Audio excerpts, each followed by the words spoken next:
This episode of the Answer is Yes Baja Sessions is brought to you by Baja Bound Insurance Services. Driving to Mexico? You can buy and print out your Mexican auto insurance policy online in minutes with their easy-to-use website. They also have great travel information to help you plan your trip south of the border. Visit bajabound.com. Hello, this is Ryan Thomas, and you're listening to the Baja Sessions.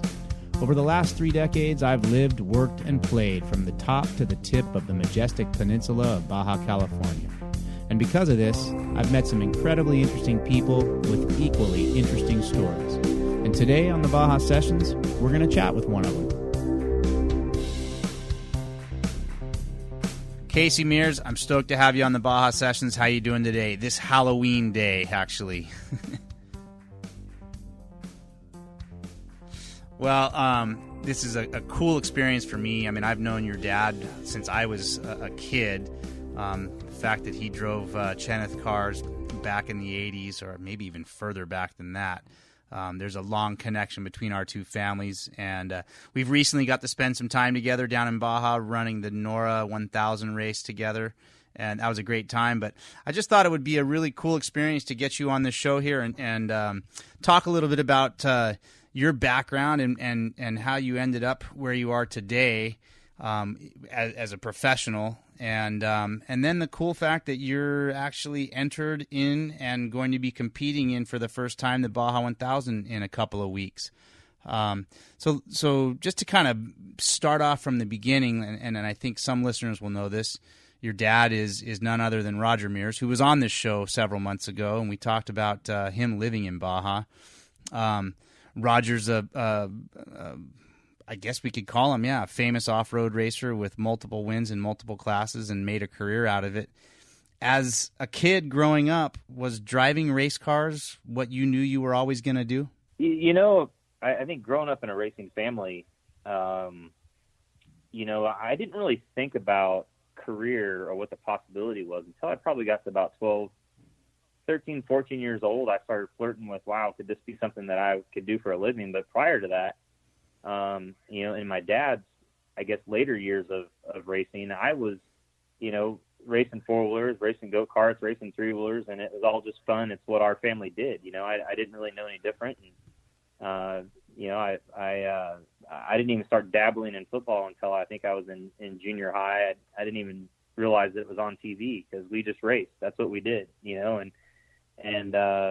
so yeah, early on, no, it was something that we all loved to do. But when I got to be about, it had to be about 13 years old, 12, 13 years old, I started getting involved in the Mickey Thompson off-road series. And when you won a race, you got a little prize money, and, we had a little autograph session and people wanted your autograph. And that's when it opened my eyes up to, wow, this could be something that I could do for a living. And even at that point, I didn't think it would ever really happen. I just knew that it was a possibility and started to get an inkling that it was a goal that I'd want to pursue. And it was a natural thing, really.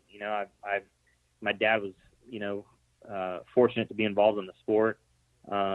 He kind of stopped helping out financially much past go-karts because, let's face it, we all know racing's expensive, right? But the one thing that he did have... Well, yeah, and he was struggling to keep his program going. Well, not struggling, but focused on keeping his programs going, I'm sure. I think racing's always a struggle to keep going. It just is. It's a tough sport. Yeah. And you're exactly right. He was focused on his race team, trying to keep it going. But the cool thing is that through motorsports and all the relationships that he had a lot of really good contacts. And, he gave me some contacts of people that, sponsored him and were involved. And I had to call these guys, at a young age, 11, 12 years old, and see if they wanted to be involved and help out, with my programs. And fortunately, a lot of those guys did help. Some didn't. But he taught me early on to make those phone calls and have those conversations that was, proved to be pretty valuable as I went, further in my career. Yeah, I think I probably suffered some of the same perceptions that you may have, where people from the outside maybe just assumed that your dad was opening doors and paving the way and handing you the keys. And the reality of it was, for myself, and it sounds like you as well, there were definitely advantages growing up within the families that we did. But at the end of the day, to be able to do what we were doing, we were on our own. And my dad helped for sure. But I think he knew that there was value in, offering up some opportunities. But then it was my choice, and I had to perform as well. But it was my choice to pursue those opportunities and turn something into those opportunities. Yeah. Yeah. Well, and I think it's interesting, and I've wondered about this for a while. Your uncle, Rick Mears, Indianapolis 500 winner and sprint car racer and off-road racer and so on, but that was the pavement side was where he ended up, and your dad ended up in the dirt.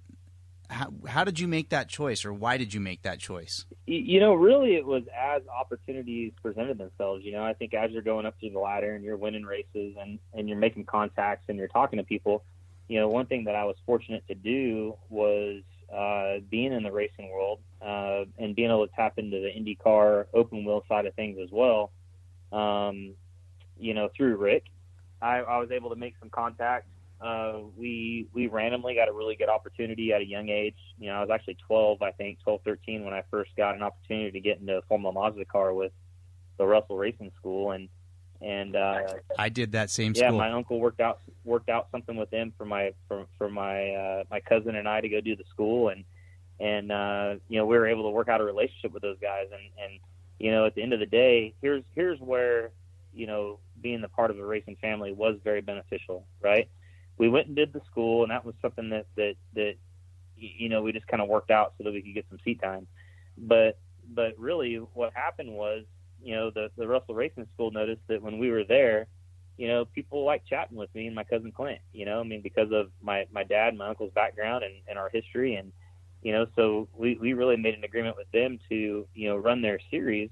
And, in turn, we went to dinners and, hung out with people, which, at the end of the day, we really enjoyed. As well as I do. You get around racing people and people that love racing. Those conversations are pretty easy. So it was really cool. We were able to help those guys out by, I guess bringing a name to what they were doing, and they were able to help us out by giving us some seat time, and it was a really good relationship. So those are the type of things. Casey, what year was that?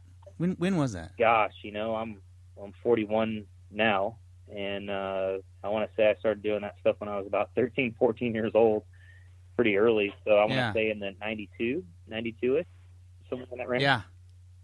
And it's interesting. That's about when I think I was 94 when I went through the Russell School. I got you. Okay. And so see, prior to that, I was doing off-road racing. I was racing 3-wheelers, 4-wheelers, and then got into the Mickey Thompson off-road series in that Superlight series. And while we were doing that series, actually in the early 90s to mid 90s, and I may even have seen you there now, come to think about it, I was going back and forth to the Russell School running their series as well ended up running it for about 3 or 4 years because I couldn't transition to that next level because I wasn't old enough. And, right. So I got a ton of experience for those guys. It was really valuable. And things kind of just kept going from there. Fortunately, it's just did well, got opportunities, and kept going. So that journey took you to Indy Lights, and then ultimately IndyCar, and then the Busch Series or the ARCA Series, and then eventually into the Cup Series in NASCAR. And I mean, you made a career out of it. You're in your 40s. You did it for 20-something years, and today you are living in. Where are you, in Prescott? We're in Scottsdale, Arizona. Yep. Scottsdale. Mm-hmm. Okay. Yeah. Yeah. And quite a journey you've been on. You're married with 2 kids? Yes. Yeah, I got 2 kids. I got my girl, Samantha, she's 11, and my boy, Hayden, is 8 years old, and my wife, Trish. And I guess ultimately where I'm leading this is that you've been on this professional motorsports journey for a career, and now you're in your 40s trying to figure out what to do with the rest of your life, and lo and behold, you're going to Baja to race the Baja 1000, and we've chatted a little bit about that here recently. What's the family have to say about it? Well, my dad's elated, my mom too, that's the one thing, I find that when I end up having conversations with people, whether it be radio, TV, or friends like yourself, my dad usually gets a lot of the accolades and the credit for things that I do. And when it comes to racing, he's obviously very excited about it, but, one thing I can say, my mom behind the scenes was just amazing. She was the one that, was making sure bills were paid, making sure I was doing the logistical things correct, and making hotel rooms and keeping my dad's race team afloat financially and logistically, and in the middle of that, trying to raise a kid and help me with my race career as well. So, but really the whole family is really excited. Speaking with my dad and my mom, my brother, Roger Jr., who obviously raced a lot in off-road stuff, raced the Baja 1000, helped my dad win it one year, which was really cool. And everybody's super excited. My grandfather, my grandfather, Bill Mears, is still around. He hopped in the seat for my dad a few times in that Jeep Poncho when my dad broke his arms in a midget. My dad started the race with broken arms, and Grandpa hopped in and did the majority of the race. My dad hopped back in and finished and got the credit for a big win. But the whole family's just been in off-road racing. It's really where the start is, and quite honestly, when I transitioned into open wheel so soon, just because that's the door that opened up, I had a huge passion for wanting to go off-road racing. And when I went open wheel and then ended up going in the NASCAR route eventually, before I knew it, 20 years went by and I never really got to do it. So things coming full circle, and be able to come back and do that NORA race with you guys and with Lynn was really special, because I feel like, my dad had so many good relationships in the off-road world, and I was a part of those, but at a young age.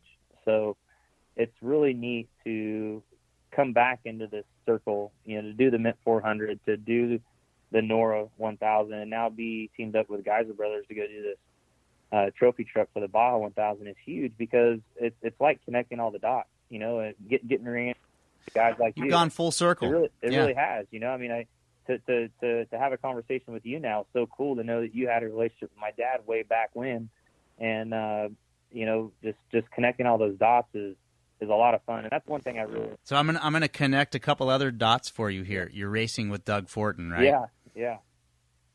Yeah. So Doug Fortin and I won the 1995 Baja 1000 together in my Class 1 car. How cool is that? Yeah, it was kind of funny. I stopped by Fortin's shop today and I just said hi, but I didn't realize he was driving with you, which I think is a really cool opportunity. I mean, Doug's won. I think he's won that race 5 or 6 times, a couple times overall, and has a ton of experience. So you're teamed up with a good driver for sure. Did you know him before? You know what? No, I knew of him, and obviously was well aware of what his family has done, in the sport, and obviously the stuff that they build. But did not know him personally, and we still haven't met yet. We've talked on the phone a couple times. Hear nothing but good things. Obviously bringing a wealth of knowledge, that he has through the desert, which is huge, and through pre-running and through these next couple of weeks, getting down to Baja, I can't wait to pick his brain some on, his thoughts and his ideas. So listeners, and Casey, you don't know this, but this show goes a lot of different directions. I've had an educator on here. I've had a guy that runs it's called the Modern Elder Academy down in Todos Santos. He was a hotelier. So it's not always all about racing. So those that are listening that are wondering, what is NORA and some of these things we're talking about. The Mint 400 is a famous off-road race that happens in Las Vegas. NORA is what is today referred to as a vintage off-road race for vintage vehicles that happens in Baja. And clearly the Baja 1000, I think you would agree with me that that's like off-road racers' Super Bowl. It is the creme de la creme. It is the end of the season, and it's really a